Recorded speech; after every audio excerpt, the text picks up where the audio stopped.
Estic desvanida, estimades oyentes, perquè encetem esta tercera hora del Podríem Fer-ho Millor. Continuo escoltant a Mar de fons, que s'haurà deixat el micròfon obert o alguna cosa d'eixes, no? Però és que és per a que es note l'ambient que tenim també ara mateix en esta tercera hora, que ara vos direm, tenim casa plena, és o no, Guillem Lizarde? Jo no cap ni un cul més, no? Home, culs cabrien, però de peus. Asseguts a la cadira, segur que no. Però és que tenim molts convidats, no? Sí, així que esteu atentes, estimades oyentes. No en tenim una de convidada ni dos, en tenim tres. Tres convidades. Tres convidades.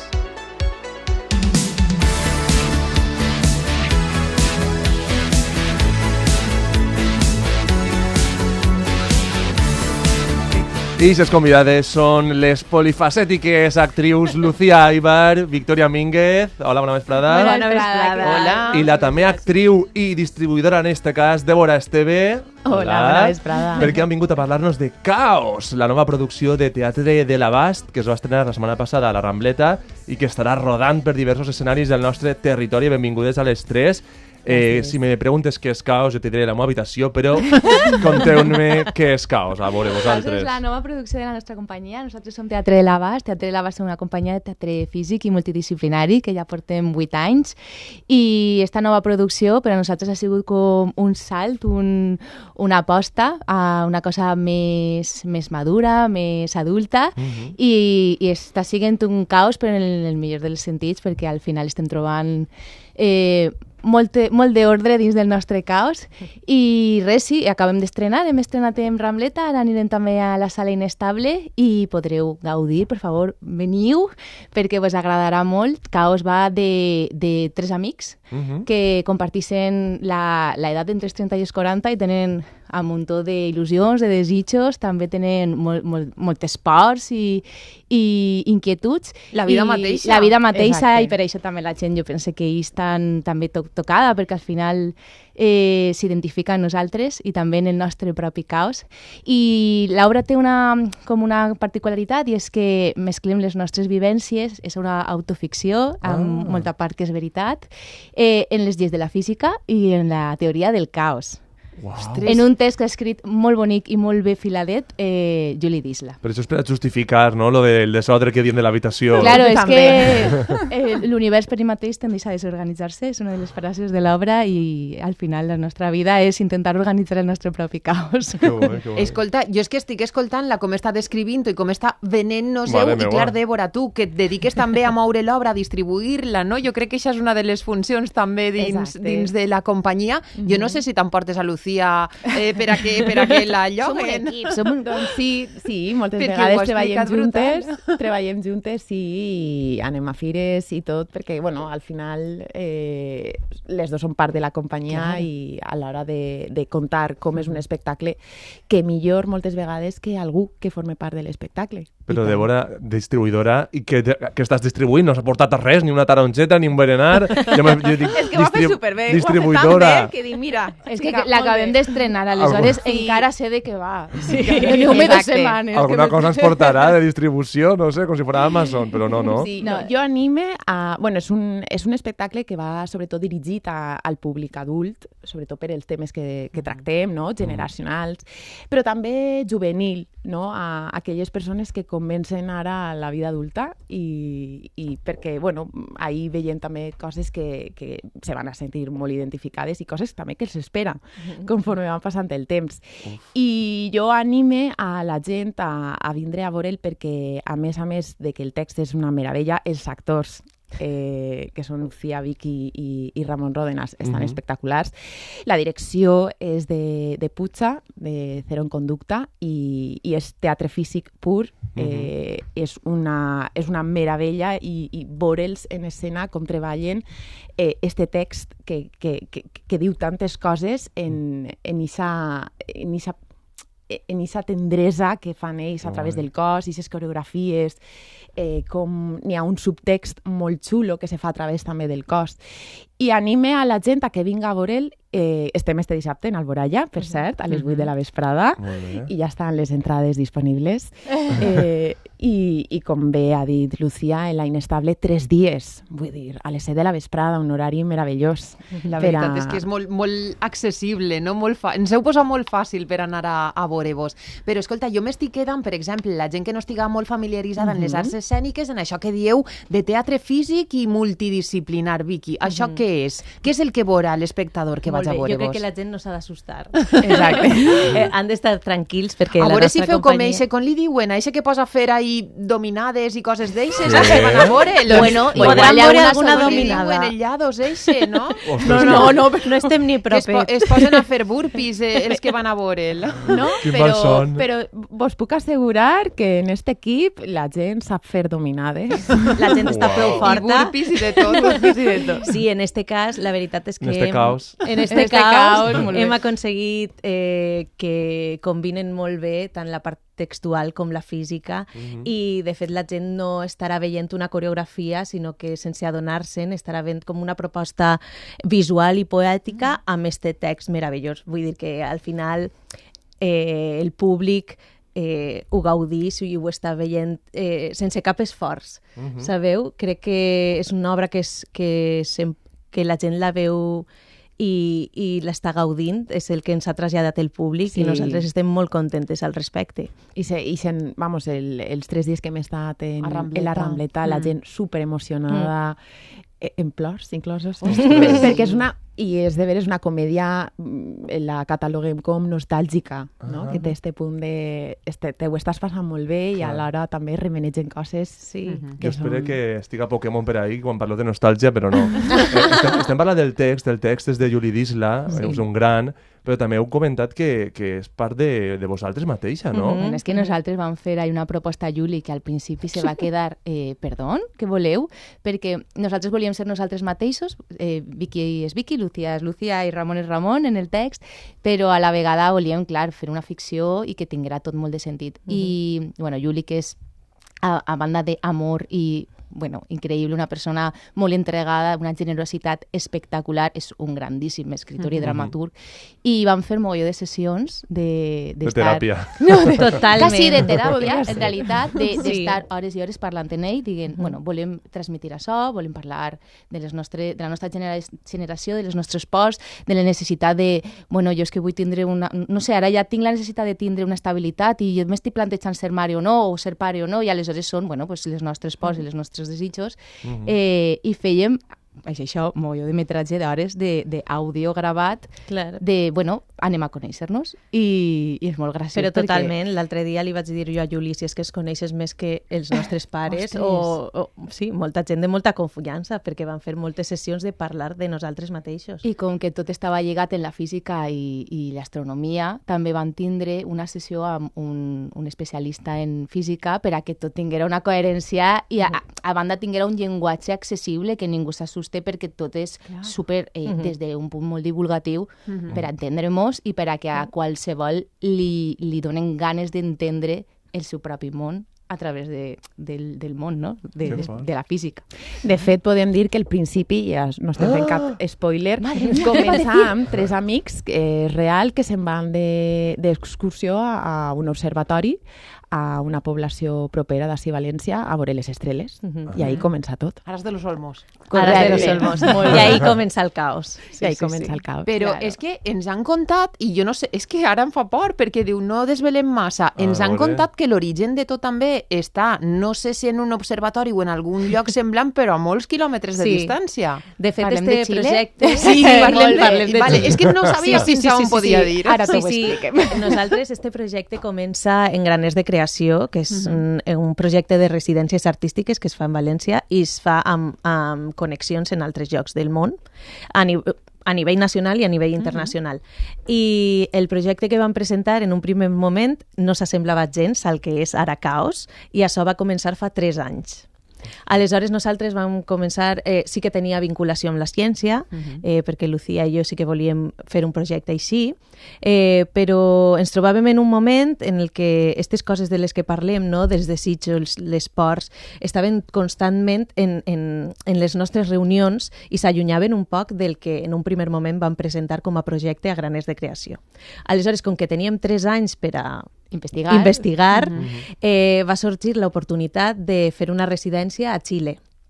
I vam anar, va ser una residència espectacular, on vam estar en Santiago de Xile en un festival que es diu Santiago Off, que està justament ara, perquè, bueno, ara contem aquesta anècdota, perquè justament és ara, i també vam estar en el Teatre Bio Bio de Concepción, i allí com que, clar, l'altra banda del món, no? Pues te canvia totalment la visió. I a partir d'ahí, Caos va començar a ser Caos, que és el que tenim ara. I aleshores també el que fèrem va ser visitar 2 observatoris d'allà de Xile, perquè allà en Xile tenen fama, i és veritat que tenen els millors observatoris del món, i era com una grandíssima oportunitat d'anar allà a visitar eixa bóveda que està al contrari nostre, el que diu Vicky, és que te pega la volta al cap i totalment. Clar, és que al final, bueno, és que viatjar i investigar i, bueno, és que t'obri molt la ment i anar en una idea i tornarem en una altra, i va ser un caos preciós perquè al final... L'anècdota que volia dir Vicky... Sí, per favor, l'anècdota és que deixeu ahí en la intriga. Clar. Però la contes tu. Digues. Que el dia que l'avió va arribar a Xile l'any passat va ser exactament el mateix dia que estrenarem Caos així. Un any després. Però això estava buscat? No, per va res. Que va sense s'adonar de casualitat. 2 dies abans vam dir, 2 dies abans. Digo, ui, perdona. Sí, casualitats d'estes que... de verdad. Sí, ostres, jo només veig que senyals, no? És molt fort. Si creus en això, si no, però bueno, al final és molt bon que l'univers i supercaos. Clar, i parlant de l'univers, em veig molt reflectit amb el que esteu parlant, no? Perquè estic ara començant en els 31, que ja el carnet jove ja no me'l donen. Estàs traumatitzat en lo del carnet jove. Totalment. És que normal, jo t'entenc. I quan parleu dels problemes, no, de tindre fills, de tot això m'està passant, no? Fins i tot fa poc vas tenir un atac de pànic que jo mai havia tingut, no sé ni el que era. I precisament el que m'ha dit la meva psicòloga és que em vincule molt a la Terra, no? Que no siga tan expansiu, tan a l'univers, sinó que vaig a més a la Terra. I vosaltres heu fet tot el contrari, anar a l'univers. Però, clar, però també jo penso que s'ha de veure des d'on, perquè al final nosaltres estem entenent les lleis de l'univers per entendre-nos a nosaltres. Però s'ha d'estar molt arrelat en terra. I quina llei universal o científica vos representa més a vosaltres com a personatges o dins de les vostres problemàtiques? Jo diria l'entropia. L'entropia i el caos són un poc el... L'entropia diu que no tot tendís al caos, sinó que tendís al desordre. I és de veres, la vida tendís al desordre perquè és més fàcil destruir que crear, i això és així. Aleshores, el que hem de fer és intentar que no se destruïsca tot en la nostra vida. Però això, és el que més costa. Buscar terra, està bé. Sí, està bé. És un bon consell, molt no? guai. No canvia de psicòleg. Sí. Però que no està de més entendre perquè passen les coses, que al final és un poquet també del que parla Caos. Però és que influïs tant, no? El que passa allà dalt, a la bòveda celeste, el que passa allà influïs tant en el que passa així, també. És que fins i tot les marees, tot. Escoltem un xicotet tast. Jo m'atrevisc a posar-lo perquè està en les vostres xarxes socials, així que podem compartir-lo. Vinga. Tot està en expansió. La matèria s'està expandint. Ens separem una miqueta a cada segon. Ara mateix estic més lluny de tu que ara mateix. I ara més que ara mateix. I ara més que ara mateix. I ara més. I ara més. I així tot el temps sense adonar-nos. No ho notem, però ens estem separant. Com un comiat, molt, molt lent. Les dues molècules s'estan separant. Totes les molècules de totes les coses s'estan expandint. I al final, tots els àtoms de totes les coses estaran separats i al final s'esgarrarà la matèria. Quan serà això? Escolteu, però quin València més bonic que té, Ramon, per favor. Deixativa. Ai, si farà només el valencià del que té bonic. Meravellós, però és que, clar, vull dir, tot i que esteu explicant-ho amb molts detalls, a mi m'he esclat al cap, he d'anar a veure-vos precís, perquè és que juntar això, la Via Làctia, l'amor, la probabilitat, fins i tot l'art de Sant Martí ens han contat, això. Com s'articula tot això? En quin espai escènic també es desenvolupa això? Ostres, l'espai escènic... Sí, podeu contar-ho. Va ser el més complicat de decidir, realment, perquè no ho teníem clar, no podia ser una cosa literal. I al final, treballant en Juli també i treballant en Puig, ens vam adonar que volíem elegir un element i que a partir d'ahir es contara tot. En un primer lloc era una tenda de campanya i això es va desestimar i ara tenim un banc de pícnic. Una taula meravellosa. Transformable. Sí. Es pot transformar també. Amb aliments. Va transformar-se. Amb aliments, bueno, hauràs de vindre per a saber si hi ha aliments o no. Clar, jo el que vull saber és... Clar, hem parlat de traumes, no?, d'una època complicada, però he sentit este tastet, no?, de l'obra i pareix molt bonic. No sé si penseu que té un missatge optimista, que hi ha esperança. Sens dubte. Sí.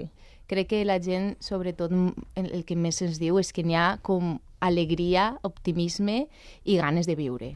O sigui, que són moltes les preguntes que se t'obrin, no?, en veure l'obra, però són molt il·luminades, són moments de felicitat, clar, jo tinc por, no? Jo ara tinc por de ser mare, no?, per exemple. És una de les coses, no?, que se diu a l'obra, però a la vegada és, uau, però és que la vida, no?, que guai. O sigui, sí, és superoptimista l'obra, crec que té molt de brillo. Sí, al final també parlem d'estar ben acompanyats, no?, d'elegir les persones que tens al teu voltant i crec que això és molt emocionant i és el que es veu, que quan tens dubtes o pors tindre gent al teu costat és superimportant. I també el genera, ens suscita molta curiositat el ritme de l'obra, no?, o el discurs, perquè, clar, estem parlant de coses molt íntimes i després de coses molt grans que a molts se'ns escapa, la matèria, l'univers, i després de coses que ens apel·len molt directament als sentiments. Com s'articula també aquest text rítmicament, narrativament? Ahí és quan entra la poètica del cos i és un treball molt xulo el que n'hi ha darrere per a, sobretot, el poder entendre efectivament, com dius tu. A mi em va passar, quan vaig escoltar el text per primera vegada, vaig dir, ostres, així estem parlant de coses que la gent que no som experta en les lleis de l'univers no entenem molt bé. Però està fet de tal manera, per això heu de vindre a veure, que s'entén molt bé perquè passa per el cos i passa perquè reacciona, no? Les coses que se conten n'hi ha un subtext darrere, no?, emocional, i és lo bonic que quan parlàvem, no?, de teatre físic, teatre, per què multidisciplinar, no?, perquè bé, és el teatre que no sol és el text, és important, sinó també el cos, el que ens passa, no?, el com parlem, en aquest cas els personatges, el que dic i el que sent, o el que vull dir però no es veu, però tu l'estàs entenent, no?, el subtext que n'hi ha. I jo crec que una de les claus en aquest espectacle és precisament això, que s'articula a través del cos i del moviment. Jo ara vull manejar-me molt, ahir continuar fent l'entrevista manejant-me, perquè clar, estem parlant de caos, però ho heu comentat a Des, no?, que a Teatre de l'Abast veniu de produccions més familiars, no?, Debut, Rob, o Lluna 2 i 3, que era per a un públic a lo millor més familiar, també per a xiquets. No sé com ha sigut donar este salt a un públic més adult, si hi ha hagut molt de canvi, o com l'heu notat? Tenim moltes ganes també, no?, perquè al final... A veure, ja teníem un espectacle per adults, que era molt de soroll per no res, sí. Però clar, este és diferent. Este és algo més té algo més personal, també, més madur. Bueno, al final no és difícil perquè ens ho demanava el propi cos, no? Ens ho demanava també el moment vital. Bueno, al final també has d'escoltar-te també pel que deia Vicky, no? Que començarem fent un tipus de producció que al principi sí que era familiar, la primera idea quan començàvem en Graners, i acabarem desestimant-ho i fent una altra cosa perquè, bueno, s'ha de també un poc sentir a nosaltres mateixos i les nostres necessitats de què volem contar i com ho volem contar, no? No crec que hagi sigut difícil per a nosaltres fer el salt, crec que era orgànic, necessari. És que eren les nostres inquietuds en aquest moment. De fet, l'altre projecte era molt xulo també, però no tenia a veure en nosaltres en aquest moment. Aleshores vam anar cap a on ens demanava el cos i al final jo crec que també a la gent que ja ens coneix ho veuen totalment normal, perquè el codi que utilitzem sí que és el que ens identifica com a companyia. Aleshores, realment, és de veres que el públic a qui va dirigit és diferent, però la gent adulta que venien els seus fills o la gent adulta que sí que ha vist el Rob, que nosaltres ens agrada dir que és per a tots els públics, perquè realment el fem per a xiquets i el fem per a adults. Ens vincula directament en aquest espectacle. Clar. Ara ja saben quins són els trets identitaris que pot identificar el públic, però quins trets ha de tindre una peça, una obra, per a que se senga, per a que vosaltres la identifiqueu o la sentiu pròpia en el Teatre de l'Abast? A veure, jo crec que sempre té de multidisciplinari per a nosaltres. No sempre és que s'haja de ballar o sempre s'haja de cantar o sempre s'haja de fer objectes, però sí que n'hi ha algo que nosaltres... Que el cos siga molt important. Per lo que ha dit, que la ferramenta del cos. Venim d'ahir i aleshores és... Però crec que també la veritat, el tractar de contar de veritat una història, i crec que això també mos identifica molt. Sí, i jo crec que també tenim un punt que no ens agrada fugir de la màgia, perquè hi ha vegades que els espectacles per adults, hi ha vegades, no tots, però tendeixen a una cosa prou clàssica i nosaltres ens agrada que tinga este punt màgic, sabeu? Este punt de fictici, o sigui que saps que no és real, tu ho estàs veient i no estàs veient una cosa que podria ser una pel·lícula, sinó que estàs veient una cosa diferent i el pacte en el públic és no? T'has de creure això que està passant i t'ho creus. I t'ho creus, però estàs veient que no, que això no és possible en la vida real, però t'ho estem plantejant i ho acceptes així. Per exemple, ens agrada molt les transicions, les fem normalment a vista, i tu te les estàs menjant en creïlles perquè al final formen part també de la dramatúrgia de l'obra, no? Per exemple, no? De les coses igual artesanals, però tant en caos com, jo que sé, estic pensant en Buc quan se transforma l'escenografia, o jo que sé, o quan Ramon fa les ombres en Rob, que són coses que tenen algo de manual i de que tu estàs veient o no s'amaguen per a fer-les, i crec que també fan un pacte molt bonic en el públic. Sí, que estem dient tot el rato, estem fent teatre i estàs veient que estem així, en escena, en este moment. No hi ha una pretensió de dir, no, és tot real, no? No. I també algo que a Teatre de l'Abast crec que és prou el seu segell d'identitat és que tots els espectacles sempre n'hi ha algun missatge, és a dir, a banda de la història que t'estem contant, sempre n'hi ha un punt didàctic i missatge de coses que volem cada espectacle parlar, i en tots, m'atreveria a dir, n'hi ha molta comèdia i tendresa a la vegada. Sempre els espectacles tenen aquestes dues cosetes que... Que important que això estigui present. Per assumir la vida, és que si no... És de veres, nosaltres tenim un puntet gamberro que sempre ens agrada que aparega, la veritat. I això està bé.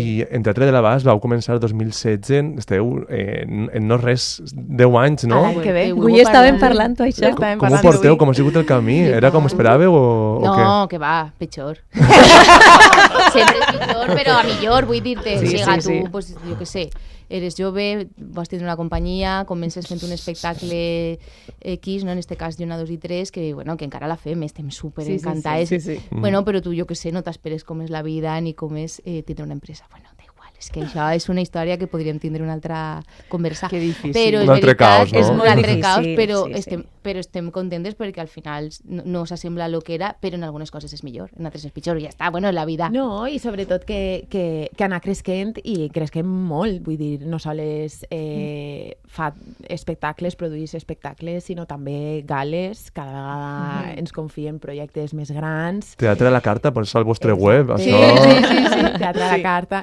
No, però fem gales també, i portem una escola municipal de teatre, vull dir que al final són 10 anys, però 10 anys que anem evolucionant. No ens agrada estar quietetes.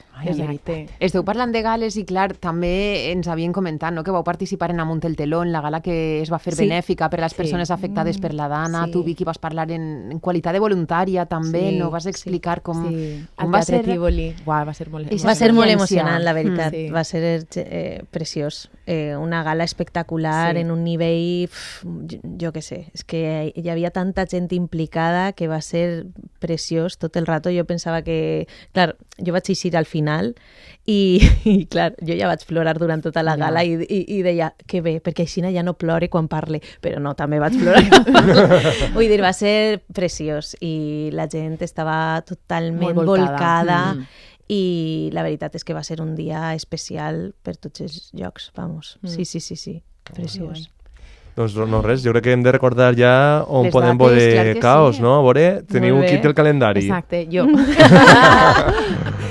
Este dissabte, 25 de gener, al Teatre d'Alboraya, i el 31 de gener, que és divendres, dissabte i diumenge 1 i 2 de febrer, al Teatre Inestable, a la Sala Inestable, i és a les 7 de la vesprada. És a València, sí. A València. Però després també ens havíem dit que estaríeu a Xàtiva. Sí, el dia 8, això continua? Sí, el dia 8 de febrer a Xàtiva. Molt bé. O sea, que teniu ahí una bona gireta, Sí, I que no pare. Les entrades al vostre web? O al nostre web o al web i a les xarxes socials també les fiquem. Doncs escolta, tot el món pendent, la veritat és que bellíssim moltíssim veure-la i vos agraïm moltíssim, Lucía, Débora, Vicky, que hàgiu estat amb nosaltres contant-nos-heu. Moltíssimes gràcies. gràcies. Fins la pròxima. Gràcies. Gràcies.